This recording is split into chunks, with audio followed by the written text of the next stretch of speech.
She mistook the billionaire CEO for her driver, but his next words changed her life forever. Hello, everyone. Before we begin today's story, I have a small favor to ask. Please hit subscribe and turn on the notification bell so you never miss our channel's new videos. It is quick, free, and the best way to support us in bringing you more dramatic stories. Your support means the world to us. Where are you watching from? Drop your city or country in the comments below. Thank you very much. Now, let us return to our main character. The rain was falling hard that evening, a silver curtain over the glowing runways of JFK Airport. Sophie Nguyen stood under the flickering arrival sign, gripping the handle of her half-broken suitcase. Her clothes were damp, her phone battery flashing 1%, and her last paycheck had barely covered her mother's hospital bills. She had come to New York chasing hope, but tonight, hope felt like a canceled flight. Her cab reservation had disappeared in the chaos of delayed arrivals, and every driver she approached had already been booked. That was when she saw it, a sleek black sedan parked alone at the curb, headlights glowing faintly through the mist. A tall man in a dark suit stood beside it, holding a phone to his ear. His presence radiated calm authority, the kind that made people lower their voices without knowing why. Next to him, a small tablet screen displayed the name Mr. H. Lawson. Oh, Sophie exhaled in relief. That had to be her ride. The agency she worked for had said the hotel would send a driver named Lawson. Maybe she had gotten lucky. She hurried through the drizzle, her heels slipping slightly on the wet concrete. "Hi, I am so sorry I am late," she said breathlessly. "The baggage claim was a nightmare." The man looked up, brows slightly raised, his voice steady and low. "I am sorry? I am Sophie," she explained quickly. "You are Mr. Lawson, right? The driver for Crestview Hotel?" For a brief second, his expression froze. Then, something unreadable passed through his eyes, a spark of amusement, maybe curiosity. The corner of his mouth lifted. "Driver?" he repeated softly. "Yes, something like that." "Great," she said, tossing her wet suitcase in the trunk before he could respond. "I cannot feel my fingers, so if we could go now."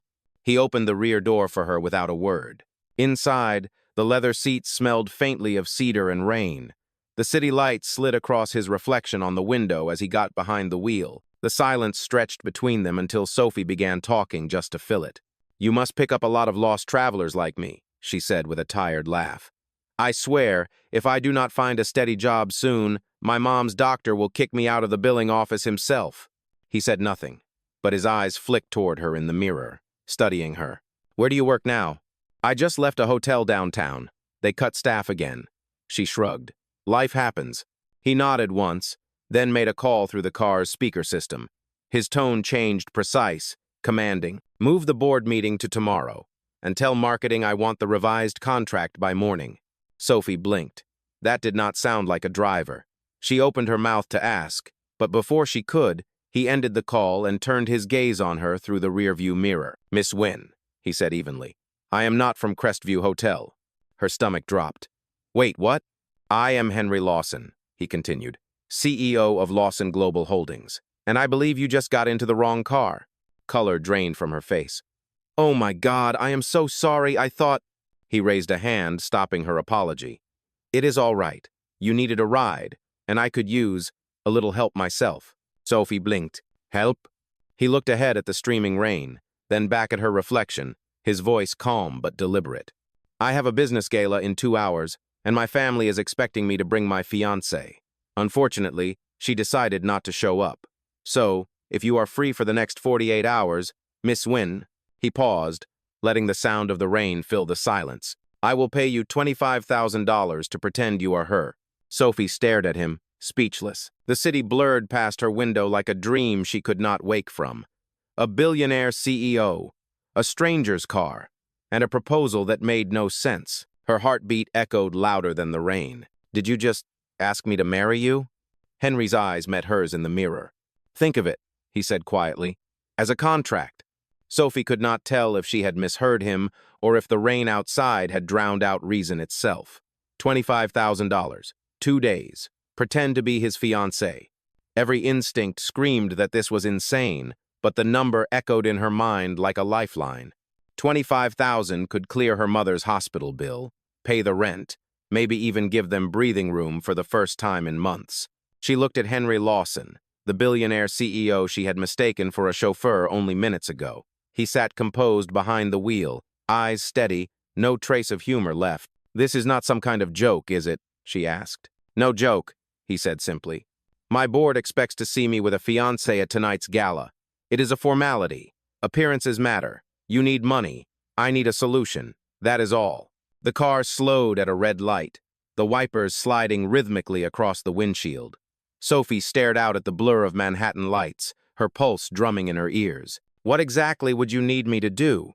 Henry reached into his briefcase and handed her a small black folder. Inside was a printed agreement, neat paragraphs in legal language, his signature already at the bottom. "Attend 3 events with me," he said.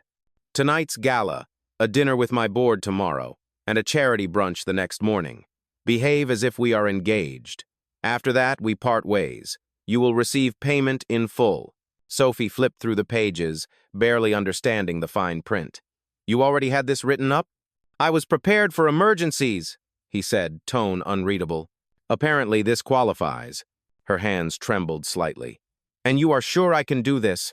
I am not exactly society material." Henry glanced at her, the corner of his mouth twitching almost imperceptibly. "You will do fine. You are honest. People will like that more than you think." The car pulled up to the towering glass facade of a downtown building. Security guards stepped forward as soon as they recognized the license plate.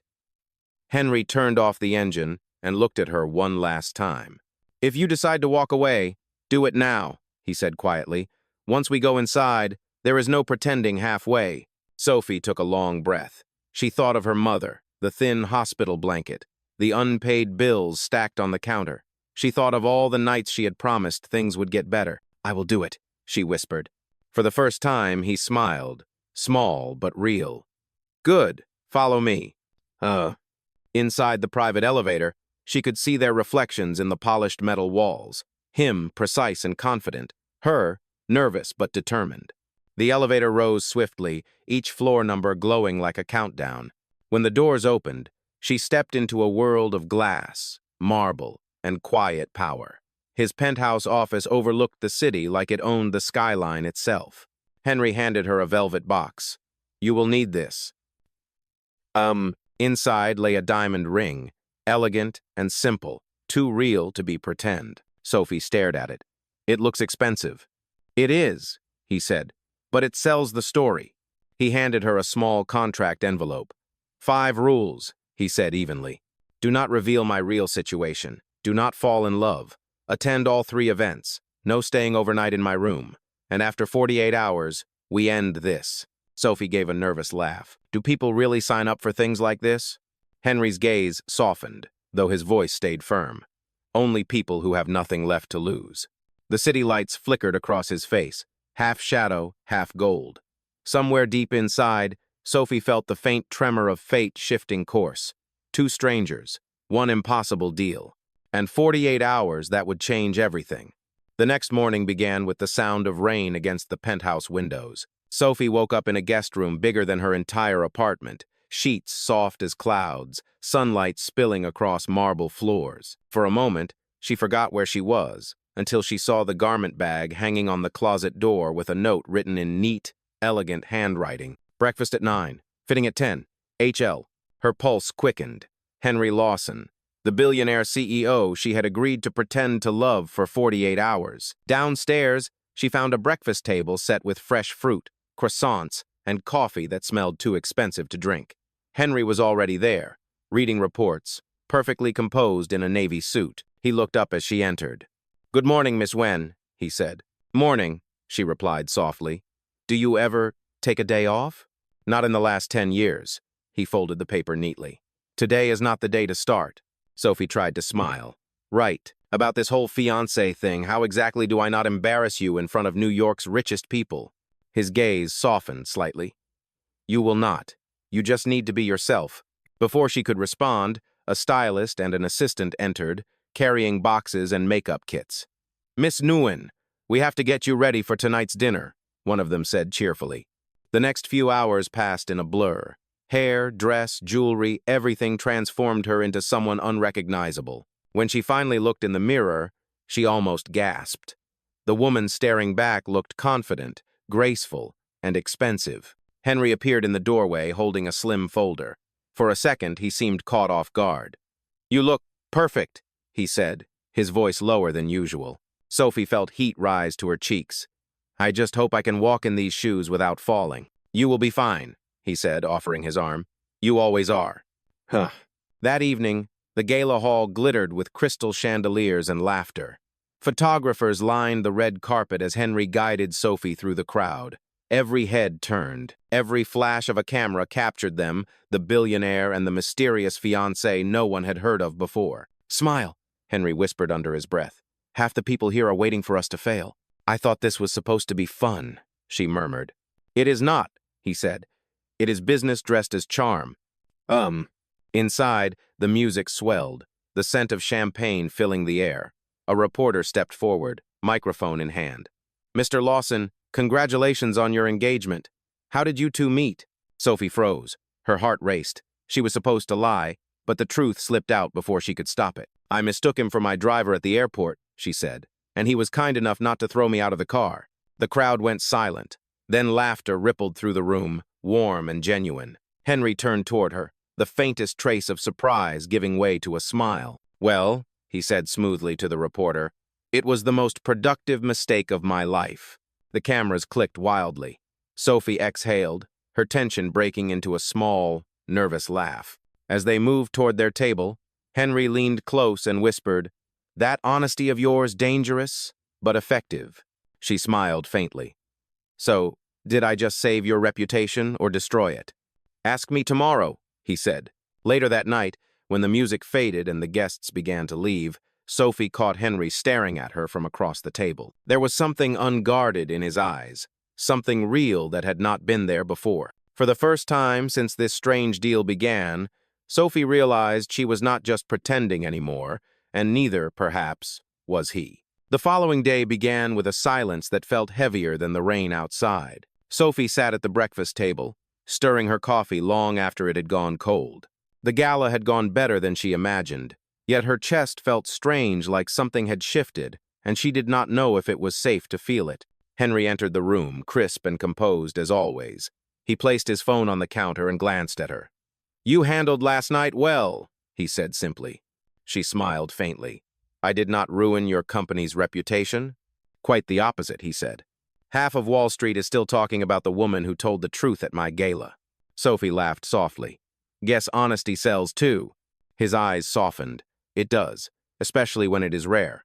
Before she could reply, his assistant, Grace, stepped in with a folder. "Mr. Lawson, your board dinner is confirmed for tonight. 7 p.m. at the Astoria Club. Miss Nguyen will be joining you, correct?" Henry nodded. "Yes, she will." Grace smiled politely at Sophie before leaving. When the door closed, Sophie looked at him. "You are sure about this? That is your board of directors. They will see through me." "They will not," Henry said. "They see what they want to see. Just remember, confidence is louder than wealth." That evening, a black car waited outside the penthouse again. Sophie wore a navy dress this time, elegant but modest, a reflection of her rather than the stylist's imagination. Henry offered his arm as they stepped into the marble lobby of the Astoria Club, where chandeliers hung like constellations and whispers filled the air. At the dinner table, powerful men and women greeted Henry with forced smiles and curious glances toward Sophie. "So, this is the mysterious fiancé," one of them said, his tone teasing but sharp. "We were beginning to think you had made her up." Sophie smiled politely. "No, I am very real. Sometimes even I have to remind him of that." Laughter broke around the table. Henry looked at her, a flicker of pride crossing his features. She was holding her own, and maybe even winning them over. As the dinner continued, talk turned to profits, mergers, and market shares. Sophie said little, but when one director made a dismissive joke about employees being replaceable, she could not stay silent. "Replaceable?" she asked quietly. "I think people are the only thing that keeps numbers from turning to dust." The table stilled. Henry watched her, his expression unreadable. Then, unexpectedly, he spoke. "She is right," he said firmly. "Numbers do not build loyalty. People do." The room went quiet for a long moment before the conversation shifted. Sophie caught Henry's gaze across the table. and something unspoken passed between them, respect, maybe, or gratitude. After the dinner, they stepped outside into the cool night air. Sophie looked up at the skyline glittering above. "Was I too blunt?" she asked softly. Henry shook his head. "You were perfect. They needed to hear that." She smiled. "You are not what I expected a billionaire to be." "And you," he said, "are not what I expected at all." For a moment, neither spoke. The city hummed below them, traffic lights blinking like scattered stars. Henry's voice dropped lower. "You should know. I meant what I said last night, about that being the most productive mistake of my life." Sophie's heart skipped. "Do not say things like that, Henry. This is still a contract." "I know," he replied quietly, "but sometimes contracts end up meaning more than they were written for." The car arrived, breaking the silence. Sophie looked away, trying to steady her breath. Something inside her was changing, and she could tell it was happening to him too. For the first time, the line between the agreement and the truth began to blur, and neither of them seemed ready to stop it. The next morning, sunlight poured through the tall windows of Henry Lawson's penthouse, painting gold streaks across the floor. Sophie sat by the window, still in her robe, sipping tea that had long gone lukewarm. The past 2 days felt like a dream stitched together by expensive fabrics and impossible conversations. She was supposed to be pretending, yet each time Henry looked at her, it felt a little less like an act. Henry walked in, tie loosened, sleeves rolled up, carrying 2 cups of coffee. "You did well last night," he said, setting one down beside her. "I did not faint in front of your board," she teased lightly. "That is progress." He smiled faintly. "They liked you, maybe too much." Before Sophie could reply, Henry's phone vibrated on the counter. He glanced at the screen, his expression shifting from relaxed to cold in a heartbeat. "What is it?" she asked. "Vivian," he said quietly, "my ex-fiancée. She is coming to the charity brunch today." Sophie blinked. "The one who—" "Yes," he cut in. "The one who sold company rumors to my competitors, and now she works for one of them." The tension in his jaw told Sophie everything she needed to know. This brunch was not just a photo opportunity, it was a test. A few hours later, the charity event bloomed with polished laughter, glittering dresses, and camera flashes. Henry guided Sophie through the crowd, his hand at her back, his expression unreadable. Then, like a shadow, Vivian appeared elegant, poised, and smiling with the kind of charm that could cut glass. "Henry," she greeted, her voice sweet but sharp. "And this must be the fiancé I have heard so much about." Sophie smiled politely. "It is nice to meet you." Vivian's gaze flicked up and down, assessing her. "You have quite a story, Sophie. The girl who mistook a billionaire for her driver." "How cinematic." Sophie met her stare calmly. "Well, sometimes mistakes lead to good things." Henry's hand tightened around Sophie's slightly. "Vivian," he said, voice low, "this is neither the time nor the place." "Oh, I think it is exactly the place," Vivian replied, turning toward the nearby journalists. "They should know the truth, Henry, about your little performance." Sophie's stomach dropped. Cameras turned in their direction. Henry's board members, donors, and investors all watching. Vivian smiled, her tone dripping with satisfaction. "You see, this engagement is fake," she announced. "A publicity stunt to make him look stable before the merger. This girl she was hired. Ask her yourself." A murmur swept through the room. The sound of camera shutters filled the air. Sophie felt her throat tighten, every eye cutting into her like glass. Henry stepped forward before she could speak. His voice was calm, but it carried the weight of authority that silenced the room. "Enough, Vivian," he said. "You are right. It began as an arrangement, a contract." Sophie froze, her heart pounding. He was confessing. "But," Henry continued, turning toward the reporters, "contracts end when their purpose is fulfilled. This one did not, because I fell in love with her." The room went still. Even the cameras stopped clicking for a second. Sophie's eyes widened. Breath caught somewhere between disbelief and hope. Vivian's smirk faltered, the color draining from her face. Henry went on, steady and clear. "I built an empire by controlling every variable," he said. "But she reminded me that honesty is worth more than reputation, and love is not a liability. It is the only real asset I have ever had." Applause began to ripple through the hall, hesitant at first, then stronger. The tension broke like a wave. Sophie stood frozen, tears stinging her eyes. Henry reached for her hand and whispered, "I am sorry I could not protect you from this." but I will never hide again." For the first time since they met, Sophie did not feel like an imposter. She felt seen, chosen, and real. The world around them blurred as the cameras flashed, but all she could hear was Henry's voice, steady and true. Their contract had started as a lie, but in that moment, it became something neither of them had expected, something real. That night, the city was quiet in a way Sophie had never heard before. The rain had stopped, but the storm Henry had unleashed inside that ballroom still echoed across every news channel and social feed. The billionaire who chose love over power. The headlines screamed his name, her name, and a story that was no longer just pretend. Sophie sat on the edge of the couch in Henry's penthouse, her phone buzzing endlessly with messages from reporters. She ignored them all. She just stared at the window, watching her reflection blur into the skyline. Henry entered the room, jacket gone, shirt sleeves rolled. He looked tired but strangely lighter, as if a decade's worth of weight had lifted from his shoulders. "You should sleep," she said quietly. He poured 2 glasses of water and handed one to her. "I cannot," he admitted. "Too many people to call tomorrow, too many consequences." "You gave up everything," she said softly. "Your position, your company. For me." He met her eyes. "For the truth." He sat beside her, his voice low and steady. "Do you think I regret it?" She hesitated. "Do you?" Henry smiled faintly. "No, I just wish I had done it sooner." Silence settled between them, heavy, but not uncomfortable. Sophie could hear her heartbeat in the quiet. She wanted to believe him, but a small voice whispered that this was temporary. When the camera stopped flashing and the attention faded, reality would return. "Henry," she said finally, "this, whatever we have, it started as a contract. You do not owe me anything." He turned toward her, his eyes unwavering. "Sophie, I did not say those words today to save face. I said them because they were true. I fell in love with you." Her breath caught. "You do not have to say that just because the world heard it." "I am saying it because you need to hear it," he said. "You showed me who I was before the money, before the titles. No one's done that for me in years." The emotion in his voice was real, unpolished. It broke something open inside her that she had been trying to hold back since the night they met. She looked down at her hands. "I was supposed to leave tomorrow, remember? 48 hours. That was the deal."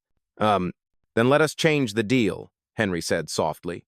Sophie laughed through the tears that had started to fall. "You cannot just rewrite everything because you feel like it." "Watch me," he said, his tone gentle but firm. "I am very good at rewriting contracts." She looked up at him, and for the first time, she saw not the billionaire or the powerful man the world feared, but a human being. A man who had risked everything for honesty. The room was dim except for the soft glow of city lights filtering through the glass. Henry reached into his pocket and pulled out something small, a ring, the same one she had worn for the charade, but the diamond now glimmered brighter. "I had it changed," he said. "The stone is real now." Her breath hitched. "Henry," he took her hand. "You once said mistakes can lead to good things. I want this to be the best one of my life." For a moment, neither of them moved. Then Sophie leaned forward and pressed her forehead to his, whispering, "It already is." Outside, the rain began again, soft, cleansing, endless. Inside, 2 people who had started as strangers sat in silence, knowing that their story was no longer about pretending. It was about choosing. And this time, both of them finally had. The next morning, the world outside had already moved on to a new scandal. But inside Henry Lawson's penthouse, the consequences of his confession were just beginning. His assistant, Grace, stood in the living room, pale and uneasy, holding a folder filled with documents. "Henry," she said carefully, "the board has called an emergency meeting. They are voting to suspend you as CEO until the merger investigation is over." Henry nodded slowly, his face unreadable. "I expected that." "Ugh." Grace hesitated, glancing at Sophie. "The press is camped outside the building. They want a statement from both of you." Sophie looked at him, worry flickering in her eyes. "You are losing everything because of me." Henry turned to her, his voice calm but steady. "No, Sophie. I am losing the illusion that power means peace. That is all." When Grace left, Sophie sat beside him on the couch. "What happens now?" she asked. "I fight for what matters," he said. "And this time, that is not a company." The hours that followed felt endless. Henry went to face the board, while Sophie stayed behind, scrolling through headlines that twisted their story into something cruel. gold digger, or savior. Billionaire's fake bride crashes empire. She turned off the screen, her stomach tight with dread. When Henry returned that evening, his eyes were tired but defiant. "They voted me out," he said quietly. "Effective immediately." Sophie stood frozen. "Henry, I am so sorry." He shook his head.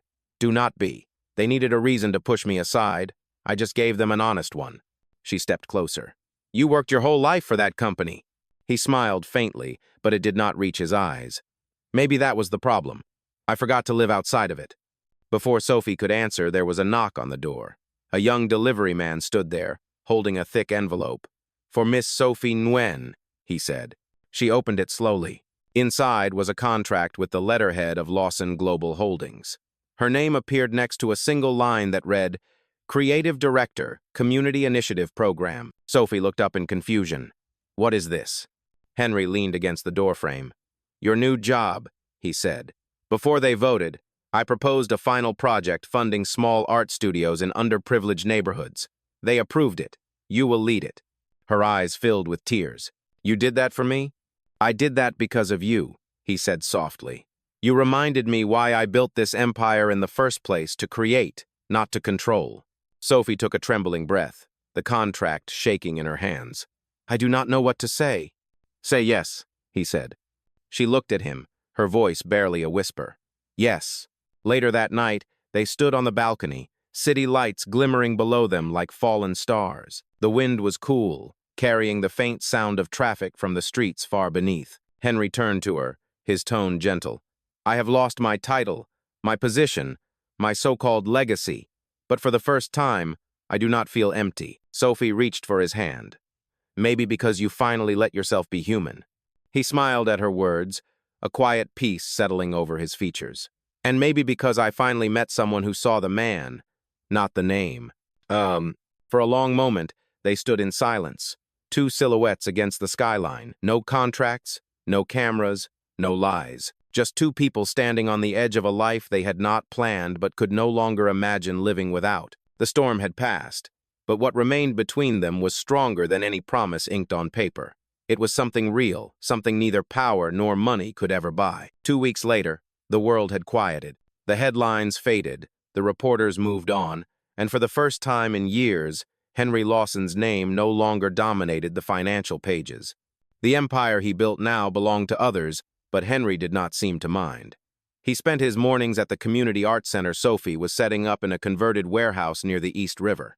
The smell of paint and fresh coffee filled the space, sunlight cutting through tall windows as children and local artists gathered around half-finished canvases. Sophie worked tirelessly, sleeves rolled up, hair tied back, laughing with volunteers as she arranged supplies. When Henry walked in, she turned and smiled, a real, unguarded smile that made him forget every boardroom he had ever stood in. "You are early," she said, brushing paint from her hands. "I could not sleep," he replied, glancing around the bustling studio. "I wanted to see this before the noise started." "This," she said softly, "is the noise I like." He watched her for a moment, seeing how alive she looked, how at peace. It struck him that he had spent his whole life building towers of glass and steel but had never built anything that truly mattered. "Tomorrow is the opening," Sophie reminded him. "You should practice your speech." Henry raised an eyebrow. "You really think anyone wants to hear from a disgraced CEO?" Sophie crossed her arms, teasing. "They will listen, because for once, you will not be speaking about profits. You will be speaking about purpose." He smiled. "You make that sound terrifying." "That is because it is," she said, laughing. The next day, the art center buzzed with life. Families, reporters, and city officials filled the hall, the air humming with excitement. Sophie stood beside Henry as he took the small stage, microphone in hand. He looked out at the crowd, then at her. "I used to believe success was measured by how high you could climb," he began. "But the truth is, you do not see the world clearly from the top. You see it from here, where people live, create, and care. I thought I lost everything when I walked away from Lawson Global. But what I really lost was my blindness. Because this," he gestured toward the artists, "the children painting at long tables, is the only legacy worth leaving." Applause swelled through the hall. Sophie's eyes shimmered as she joined him on stage. Henry turned toward her, his voice dropping so only she could hear. You gave me this, Sophie. You gave me back myself. When the crowd dispersed, she found him in the quiet of the back gallery, staring at a single framed painting, a simple landscape, painted in soft blues and golds. Beneath it was a small plaque that read, "To the man who taught me that love is the truest form of art." Henry turned when he heard her footsteps. "You made this?" he asked. She nodded. "It was supposed to be a thank you, but I think it is more like a beginning." He stepped closer, his hand finding hers. "A beginning," he repeated softly. "I like that." Outside, the city lights flickered to life as evening settled in. The river shimmered with reflections of gold and silver. Henry looked at her. No contracts, no pretense, just the quiet certainty that he had finally found the one thing he had never been able to buy. And as the first stars appeared above the skyline, Sophie realized that sometimes losing everything was the only way to find what truly mattered. Their story had started with a mistake, but it had led them here to something real, something earned, and something lasting. Love. 6 months later, spring returned to New York, painting the city with soft sunlight and blooming magnolias. The East River glimmered like glass, and inside the Community Arts Center, laughter echoed through the open halls. Sophie walked slowly between the rows of new paintings, stopping now and then to straighten a frame or adjust a flower vase. The center had grown beyond what either of them imagined, funded not by corporations, but by everyday people who believed in the power of creation. Henry stood at the far end of the hall, talking with a group of students about an upcoming scholarship fund. His sleeves were rolled, his hair slightly tousled, and his eyes carried a peace that no amount of wealth had ever given him. When he caught sight of Sophie watching him, he excused himself from the conversation and crossed the room. "You have paint on your face again," he said softly, brushing a faint streak of blue from her cheek. She laughed. "Occupational hazard." "It suits you," he said, smiling. They stepped outside to the terrace, where the city stretched endlessly before them. For a long moment, neither spoke. The breeze carried the faint scent of fresh rain and blooming cherry blossoms. "Can you believe it has been half a year?" Sophie said finally. "Sometimes it feels like yesterday that I mistook you for a driver." Henry chuckled. "That mistake saved my life." Sophie tilted her head. "You lost everything, Henry." He shook his head. "No, I just traded the wrong things for the right ones." They stood side by side, looking out over the skyline. Below them, children were painting on the pavement with chalk, their laughter rising into the air. Sophie's heart felt full in a way it never had before. Henry reached into his pocket and pulled out a small velvet box. Sophie turned, eyes widening as he opened it to reveal the same diamond ring, only this time it gleamed with sunlight, real and pure. "Henry," she whispered, her voice trembling. "I bought this once to make a lie look convincing," he said. "Now I want it to tell the truth. No contracts, no conditions, no pretending. Just love. For real this time." Her eyes filled with tears. "You really are terrible at keeping things simple." He smiled, taking her hand. "And you are terrible at saying no." The wind lifted her hair as she laughed, the sound soft and bright. "Yes," she said. "Yes, Henry Lawson. For real this time." He slipped the ring onto her finger, and for a moment, the world seemed to still around them, the hum of traffic fading, the river glinting gold beneath the Sunday. Inside, the staff had gathered near the door, watching quietly. When they stepped back into the hall, applause broke out, spontaneous and warm. Grace, Henry's former assistant, was among them, tears in her eyes. "About time," she said with a smile. Henry pulled Sophie close, resting his forehead against hers. "You once said mistakes can lead to good things," he whispered. "You were right." Sophie smiled through happy tears. "The best mistake I ever made." As the applause faded, Henry turned off the lights one by one, until only the soft glow of the gallery lamps remained. The walls were lined with art paintings of hope, forgiveness, and second chances. Their story had begun as a transaction, a desperate deal between two strangers, but it ended here, among color and light, where love no longer needed to be proven, it simply was.